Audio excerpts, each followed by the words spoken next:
Go! Good morning everyone. Please pass your group projects here and please make sure na kompleto ang lahat.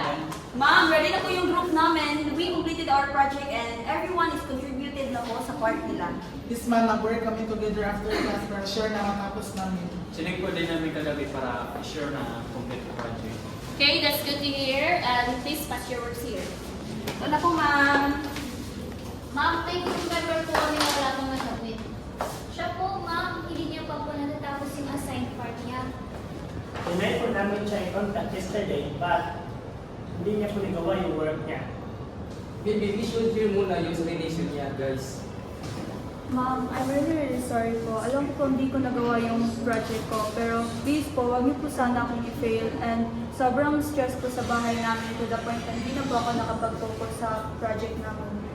Maybe we should really consider it. Kasi parang nahihirapan siya eh. Ma'am, nag-umpisa na po namin yung sabihin niya. Pero lahat kami natapos namin yung work namin on time. Maybe we should help her. Instead of giving